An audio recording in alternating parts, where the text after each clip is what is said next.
اور وہ آدھی رات میں ہی وہاں سے اٹھ کر باہر چلے گئے. تو امی عائشہ سوچی کہ محمد صلی اللہ علیہ وسلم کہاں چلے گئے ہیں, تو وہ ان کے پیچھے پیچھے چلی گئی. اور محمد صلی اللہ علیہ وسلم ہے وہ قبرستان میں چلے گئے تھے, اور وہ 15ویں شعبان کی رات تھی, اور امی عائشہ ان کا پیچھا کرتے کرتے ہوئے قبرستان تک پہنچ گئی. تو محمد صلی اللہ علیہ وسلم نے وہاں پر حدیث میں ارشاد فرمایا تھا کہ 15ویں شب کو اللہ اپنے عرش سے نیچے وہ کہتے ہیں نا آسمان پر تشریف رکھتا ہے, اور بنو کلب کی بکریوں کے بالوں کی مقدار کی برابر اپنے گناہگار وہ کہتے ہیں نا بندوں کو بخشتا ہے. اس حدیث کی بنا پر جو زیادہ تر محدثین ہوتے ہیں وہ کہتے ہیں کہ عورت مزار یا قبرستان پر جا سکتی ہے, لیکن یہ زواج کی حد میں. لیکن عورت کا کثرت سے کسی بھی مزار صاحب مزار پر جانا یا قبرستان میں جانا بالکل منع ہے.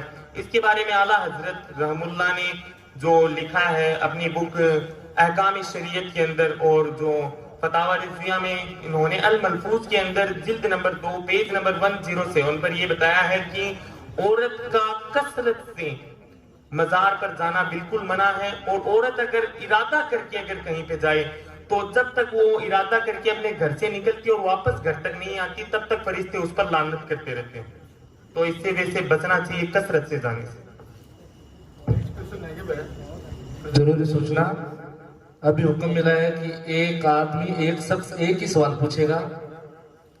پیچھے سے حکم ملا ہے, ٹائم بہت زیادہ ہو چکا ہے.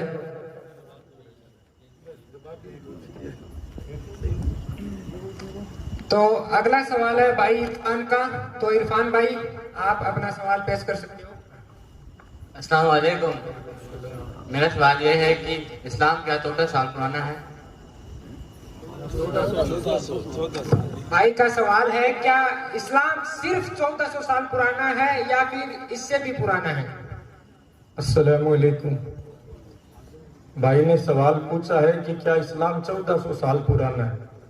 یہ بھائی تمہارا کوشچن نہیں ہے بلکہ بہت سارے لوگوں کا کوشچن ہے, ہزاروں لاکھوں لوگوں کا یہ کوشچن ہے کہ اسلام تو 1400 سال پرانا, تم ہمیں کیا سکھاؤ. لیکن تاریخ اٹھا کر دیکھو, جو لوگ سائنس کو مانتے ہیں انہوں نے بھی یہ مان لیا ہے کہ دنیا کا پہلا انسان حضرت آدم علیہ السلام ہے. دنیا کا پہلا انسان حضرت آدم علیہ السلام ہے, اور ہم حضرت آدم علیہ السلام کو اللہ کا نبی اور رسول مانتے ہیں. تو بتاؤ کہ اسلام 1400 سال پرانا ہوا یا صدیوں صدیوں پرانا ہوا؟ آدم علیہ السلام سے آپ کا کلمہ بھی یہی تھا. آپ کی امت یہ کلمہ پڑھا کرتی تھی, لا الہ الا اللہ آدم صفی اللہ. ہمارا کلمہ, ہم کلمہ پڑھتے ہیں لا الہ الا اللہ محمد الرسول اللہ. حضرت آدم علیہ السلام کی امت پڑھا کرتی تھی لا الہ الا اللہ آدم صفی اللہ. پھر آ جاؤ پھر نیچے سے, حضرت عیسیٰ علیہ السلام کو ہم نبی مانتے ہیں. ہمارا ایمان ہے کہ وہ نبی ہے. ان پر آسمانی کتاب انجیل نازل ہوئی ہے جسے انگریزی کے اندر بائبل کہتے ہیں, اور بائبل کے 2 بھاگ کر دیے, ایک اولڈ ٹیسٹامنٹ ایک نیو ٹیسٹامنٹ. اس میں بھی ہمارے نبی کی گواہی ہے. جب حضرت عیسیٰ علیہ السلام نے کہا میرے بعد ایک عظیم شخصیت آنے والا ہے, تم ان کی باتوں کو ماننا. ان کے حواریوں نے کہا ہمیں نشانی بتاؤ, ہمیں ان کا نام بتاؤ. تو حضرت عیسیٰ علیہ السلام نے بتایا اس کا نام احمد ہے. بتاؤ یہ احمد نام کس کا ہے؟ یہ ہمارے پیارے نبی حضرت محمد صلی اللہ تعالی علیہ وسلم کا ہے. اور آگے پھر اوپر چلیے, آپ سے پہلے حضرت نوح علیہ السلام بھی نبی آئے ہیں, حضرت ابراہیم علیہ السلام بھی نبی آئے ہیں, یعقوب علیہ السلام بھی نبی ہے, یوسف علیہ السلام بھی نبی ہے, موسیٰ بھی نبی ہے علیہ السلام, ہارون علیہ السلام بھی نبی ہے.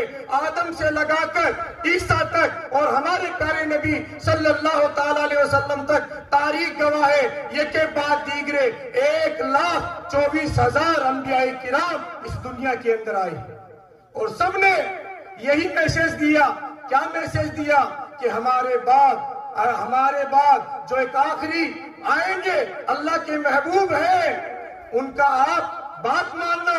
جو ان پر کتاب نازل ہوگی اس کا نام قرآن کریم فرقان حمید ہے, اس پر عمل کرنا. اب ہم نہ بائبل کی بات بتائیں گے، نہ توریت کی بات بتائیں گے، نہ زبور کی بات بتائیں گے، نہ 100 صحیفے کی بات بتائیں گے۔ آؤ ہندوستان کا ایک مذہب جسے بودھ دھرم کہتے ہیں، بودھ دھرم کے بانی اور تیرتھک مہاتما گوتم بدھ ہے۔ مہاتما گوتم بدھ پر ایک کتاب نازل ہوئی، کتاب کا نام ترپٹک ہے۔ ترپٹک کے کئی بھاگ ہیں، سوتا پٹک ہے، ابے پٹک ہے، وینے پٹک ہے، اور اس کا ٹرانسلیشن کرنے والا انگریزی کے اندر اس نے ٹرانسلیشن کیا۔ کتاب کا نام ہے گوسپل آف بدھا، پرشت سنکھیا، پیج نمبر نوٹ کرو، کل کو کوئی یہ نہیں کہہ دے کہ کچھ لوگ آئے تھے ایسے ٹول مار کر چلے گئے۔ پرشت سنکھیا 218 پر کتاب کا نام گوسپل آف بدھا۔ مہاتما بدھ ایک دفعہ پروچن کر رہے تھے، تقریر کر رہے تھے، ان کا شاگرد، ان کا غلام جس کا نام آنند یا نندا تھا، جب نندا نے سوال کیا، کیا سوال کیا؟ بھائی تھوڑا سوال بڑا ہے، جواب بھی تھوڑا بڑا ہوگا۔ کیا سوال کیا؟ اے میرے رہبر، اے میرے گرو، اگر آپ اس جہان سے چلے جاؤ گے تو کیا ایکیشورواد کا میسج ختم ہو جائے گا؟ کیا ایشور کا ایک ہونا ختم ہو جائے گا؟ تو مہاتما بدھ کہتے ہیں میرے شاگرد نندا غور سے سنو، یہ گوسپل آف بدھا پرشت سنکھیا پیج نمبر 218 پر آج بھی کتاب اس گوگل کے اندر تلاش کر لینا، مل جائے گی۔ وہ کیا کہتے ہیں؟ میرے بعد ایک بدھا آئے گا۔ مہاتما بدھ کہہ رہے ہیں میرے بعد ایک بدھا آئے گا، اس کے بعد جو بدھا آئے اس کا انوسرن کر لینا۔ آنندا نے کہا کچھ نشانی بتاؤ، ہم کیسے پہچانیں گے؟ تو مہاتما بدھ نے کہا وہ میتریہ ہوگا۔ کیا کہا؟ نشانی بھی کیا بتائی؟ میتریہ ہوگا۔ میتریہ کا جب عربی کے اندر ترجمہ ٹرانسلیشن کیا جاتا ہے تو آپ کی طبیعت میں باغ اور آپ خوش ہو جاؤ گے۔ ارے جس نبی کا کلمہ پڑھتے ہو عربی زبان میں میتریہ اس کو کہتے ہیں، جسے سورہ انبیاء آیت نمبر 107 میں بسم اللہ الرحمن الرحیم وما ارسلناک الا رحمۃ للعالمین، کہ وہ رحمت للعالمین ہے۔ بتاؤ یہ رحمت للعالمین کون؟ بتاؤ یہ رحمت للعالمین کون ہے؟ یہ ہمارے آقا کی ذات ہے۔ تو بتاؤ مذہب اسلام نیا ہوا یا مذہب ہے؟ وہ مذہب اسلام ہے۔ اور آؤ کڑی سے کڑی ملاتے ہیں۔ ایسے نہیں آپ کہو گے کچھ کتابیں لے کر آئے تھے اور ایسے کر کے چلے گئے۔ آؤ ہم آپ کو سجدہ سناتے ہیں، ہم آپ کو سجدہ سناتے ہیں۔ ہم کھوکھلی بات کرنے والے نہیں، ہم غوث و خواجہ کے ماننے والے ہیں، کھوکھلی بات نہیں کرتے۔ سجدہ کسے کہتے ہیں؟ باپ داداؤں کی پیڑھیاں گنانا۔ آج میں آپ کے سامنے وہ پیڑھیاں گنا دوں گا، آپ دنیا میں چیلنج کر کے کہہ دینا ایک فقیر رضا مراد آیا تھا اور اس نے آقا کی سینکڑیاں پیڑھیاں گنا دی، اور بتاؤ جو کہتے ہیں 1400 سال پرانا ہے، تم ہمارے آقا کے سجدے کے مقابلے میں کوئی سجدہ لے کر آؤ۔ دوسری پڑھی اللہم صلی علی سیدنا و مولانا محمد مبارک وسلم علیہ۔ آؤ کڑی سے کڑی ملاتے ہیں، سجدہ ملاتے ہیں۔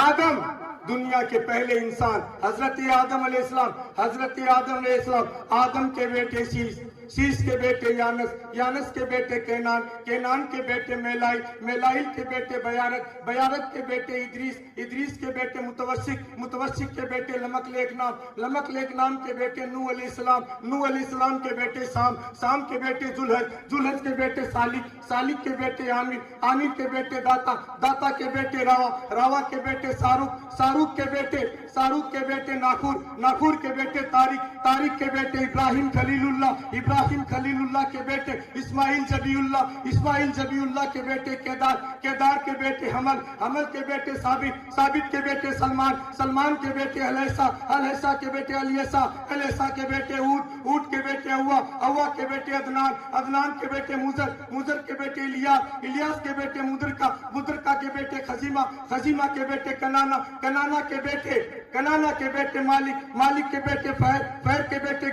غالب کے بیٹے لوئی کے بیٹے کاب کے بیٹے مرہ اور مرہ کے بعد کاب کے بیٹے مرہ کے بیٹے کیلاب کے بیٹے قصی کے بیٹے عبد مناف کے بیٹے حاسم کے بیٹے عبد المطلب کے بیٹے عبداللہ اور عبداللہ کے بیٹے محمد۔ نعرہ تکبیر، نعرہ تکبیر، نعرہ رسالت، نعرہ رسالت۔ اور جہاں پر میں یہ سجدہ سناتا ہوں وہاں پر ایک شعر بھی کہتا ہوں کہ لاکھوں ہے زمانے میں سکندر کے برابر، لاکھوں ہے زمانے میں سکندر کے برابر، مگر کوئی نہیں آقا تیرے نوکر کے برابر، لاکھوں ہے زمانے میں سکندر کے برابر، مگر کوئی نہیں آقا تیرے نوکر کے برابر۔ اور نادان انہیں اپنا سا کہتے ہیں نیازی، نادان عالم لوگ نہیں، نادان انہیں اپنا سا کہتے ہیں نیازی۔ ارے ذرہ نہیں ہوتا کبھی گوہر کے برابر، ذرہ نہیں ہوتا کبھی گوہر کے برابر۔ اور دنیا کے تمام مذہب کے لوگوں کو چیلنج کر یہ بات کہتا ہوں، محبوب خدا سید اور سرور کے برابر، محبوب خدا سید اور سرور کے برابر۔ ارے لاؤ تو کوئی میرے پیغمبر کے برابر، لاؤ تو کوئی میرے پیغمبر کے برابر۔ السلام علیکم۔ نیکسٹ سوال، جو بھی حضرات ہیں وہ آگے آ جائیں۔ السلام علیکم۔ ابھی آپ نے جیسے حضور صلی اللہ علیہ وسلم کے لگ بھگ کافی لوگوں کے نام بتائے، آپ حضور صلی اللہ علیہ وسلم کے نانا جان کا نام بتائیے۔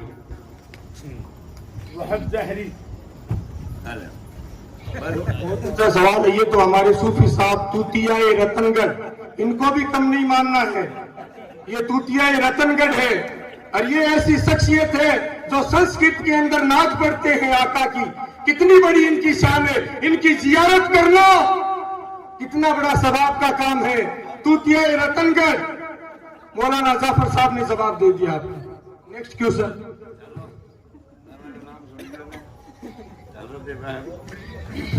تو میرا یہ سوال ہے، اگلا سوال، کہ آج کے ٹائم میں جیسے ہم اسکول میں یا گلی محلے میں رہتے ہیں تو جو غیر مسلم بھائی ہوتے ہیں وہ بولتے ہیں کہ آپ تو اپنی خالہ کی لڑکی بہن سے شادی کر لیتے ہو، چاچا کی لڑکی سے تو نہیں ہوتی ہمارے یہاں پہ، بٹ بوا کی لڑکی ہو گئی یا پھر چاچا کی لڑکی ہو گئی۔ تو میرا یہ سوال ہے کہ اسلام میں شادی کن کن عورتوں سے حرام ہے؟ السلام علیکم۔ بہت اچھا کوشچن پوچھا بھائی نے کہ کن کن عورتوں سے نکاح جائز ہے۔ رہا سوال چاہے کوئی غیر مسلم سمجھے یا کوئی مسلمان کلمہ پڑھنے والا سمجھے، ہمارا آئین، ہمارا قانون قرآن کریم فرقان حمید، ہمارا قانون قرآن کریم فرقان حمید ہے۔ اور پارہ نمبر 4، امام صاحب توجہ کے ساتھ سننا، ایسا بیٹھے ہیں، امام صاحب بیٹھے ہیں، حضرت، پارہ نمبر 4 سورہ نساء آیت نمبر 23 اور 24، گھر جا کر انشاءاللہ ٹرانسلیشن اس کا دیکھ لینا۔ قرآن کریم فرقان حمید میں سورہ نساء یعنی عورتوں کے، خاتونوں کے جو حقوق، جو بات تفصیل سے بتائی گئی ہے کہ ان کے کیا حق ہیں، ان کے کیا حقوق ہیں۔ اور بھائی نے سوال پوچھا کہ ہم سے کچھ لوگ کہتے ہیں کہ آپ پھوپھی کی بیٹی سے، خالہ کی بیٹی سے یا مامے کی بیٹی سے شادی کر لیتے ہو، یہ تو بہن ہوتی ہے۔ میرے بھائیوں، قرآن کریم میں ایک لسٹ ہے، ایک لسٹ آیت نمبر 23 سے لگا کر 24 تک کہ ان عورتوں سے نکاح حرام ہے۔ تمہاری مائیں، سگی ماں اور سوتیلی ماں سے نکاح حرام ہے، تمہاری بیٹیوں سے نکاح حرام ہے، تمہاری بہنوں سے نکاح حرام ہے، تمہاری پھوپھیوں سے نکاح حرام ہے، تمہاری خالاؤں سے نکاح حرام ہے، تمہاری بھتیجیوں سے نکاح حرام ہے، تمہاری بہنوں سے، بھانجیوں سے نکاح حرام ہے، تمہاری رضائی ماں یعنی دودھ پلانے والی عورت سے نکاح حرام ہے، تمہاری دودھ پلانے والی ماں یعنی رضائی ماں کی بیٹی رضائی بہن سے بھی نکاح حرام ہے، ان عورتوں سے نکاح حرام ہے۔ مجھے کیا بتایا قرآن کریم فرقان حمید میں پارہ نمبر 4 سورہ نساء پہ کیا فرمایا کہ جو اگر آپ نے کسی عورت سے نکاح کیا، اس عورت کے ساتھ جو بیٹی آئی اسے عربی میں ربیبہ کہتے ہیں، ربیبہ سے نکاح حرام۔ اور سنیے قرآن کیا کہتا ہے، ساس سے نکاح حرام، آپ اپنی ساس سے نکاح نہیں کر سکتے، حرام۔ بیٹے کی بہو سے نکاح حرام، یہ میں نہیں، اللہ کا قرآن کہہ رہا ہے، قرآن سورہ نساء آیت نمبر 23 اور 24 کہ بیٹے کی بہو آپ پر حرام ہے۔ آگے آگے قرآن کریم فرقان حمید کہہ رہا ہے دو سگی بہنوں کو وہ ایک وقت ایک ساتھ نکاح میں رکھنا حرام ہے. ہم خطبہ سنا کرتے تھے ہمارے بزرگوار سے, ہمارے دادا جی سے, کیا سنتے تھے, یا مرے اس کی بہن یا دے طلاق. سالی سے نکاح کب جائز ہے؟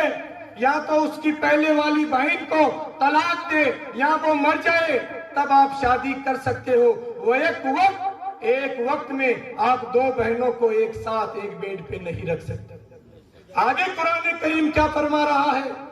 قرآن کریم فرما رہا ہے وہ عورت آپ پر حرام جو کسی کی نکاح میں ہو اور اس کے طلاق دیے بغیر آپ اسے اپنی نکاح میں لے لو. حضرت قرآن کا فیصلہ ہے, قرآن. حدیث تو بھری پڑی ہوئی ہے, ڈھیر ساری سیاستہ کی حدیثیں ہیں, اگر بتانے لگ جائیں تو شاید انشاءاللہ فجر آپ کو یہی پڑھنی پڑے گی. بالکل حق بات ہے, یہ قرآن کی بات ہے. یہ عورتیں حرام ہے. اس کے علاوہ آپ تمام عورتوں سے نکاح کر سکتے ہو. کن لوگوں سے؟ یہ قرآن کے اندر جو لسٹ ہے بابا جی ان کی میں نے بات کی, یہ حدیث پاک میں آپ جو فرما رہے ہو دادی نانی, یہ بھی مثال ماں کی ہے. یہ بھی تفسیر میں پڑھیں گے, تفسیر ابن کثیر, یہ کتاب موجود ہے. اس کی تفسیر کے اندر تفسیر ابن کثیر میں بابا جی بتا رہے ہیں کہ دادی اور نانی کا مسئلہ یہ بھی ماں کے مثل ہوتی ہے. تو ان عورتوں کو چھوڑ کر آپ کسی بھی عورت سے نکاح کر سکتے ہو, چاہے کوئی کچھ بھی سمجھے. اسلام کا ضابطہ اسلام کا ضابطہ ہے, اللہ کا قانون ہے وہ اللہ کا قانون ہے, ہمیں ماننا پڑے گا چاہے ہمارے دل و دماغ میں شیخ ہو یا نہ ہو. اگر جس نے سچے دل سے لا الہ الا اللہ محمد رسول اللہ پڑھا ہے اسے تمام باتیں ماننی پڑے گی. Next question.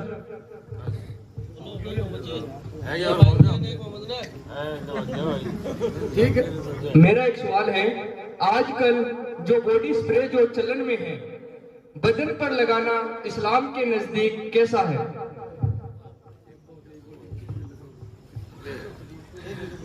باڈی اسپرے دو ٹائپ کے ہوتے ہیں ویسے, ایک ہوتے ہیں الکوہولک اور ایک ہوتا ہے نان الکوہولک. جو نان الکوہولک ہے جن میں الکوہول نہیں آتا ان کو تو لگانے میں کوئی قباحت نہیں ہے. البتہ کچھ جو باڈی اسپرے ہوتے ہیں وہ الکوہولک والے ہوتے ہیں, یعنی جن میں الکوہول ایڈ کیا جاتا ہے. تو پرزینٹ ٹائم میں جتنے بھی فقہاء کرام ہیں ان کا یہ ماننا ہے کہ ان کو کپڑوں پر لگانے میں کوئی حرج نہیں, ان کو حرام نہیں بتایا گیا. البتہ جو الکوہول کھجور سے یا انگور سے بنایا جاتا ہے اگر اس الکوہول کا اگر استعمال کیا جائے باڈی اسپرے میں تو اس کو لگانا منع ہے.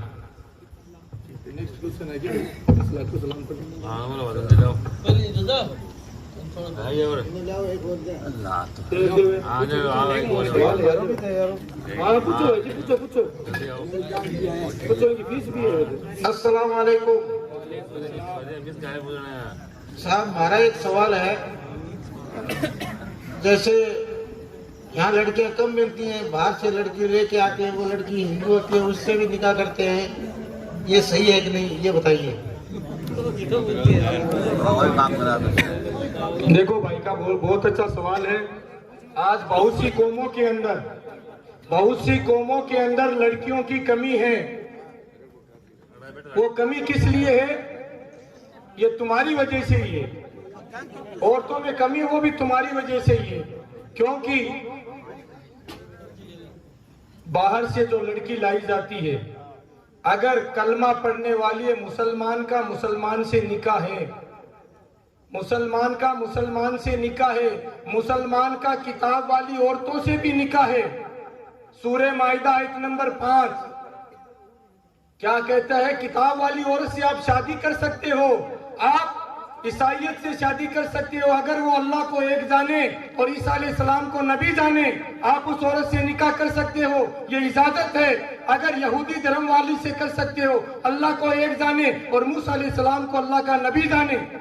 آج یہ جو کتابی عورتیں ان سے آپ نکاح کر سکتے ہو. رہا سوال اگر آپ دوسرے اسٹیٹ سے یا دوسری کنٹری سے لاتے ہو تو میرے بھائیوں, اگر کوئی غیر مسلم ہے تو اگر وہ کلمہ پڑھ کر مسلمان ہو جائے تو آپ کی آخرت سدھر جائے گی. اور اگر وہ اپنے مذہب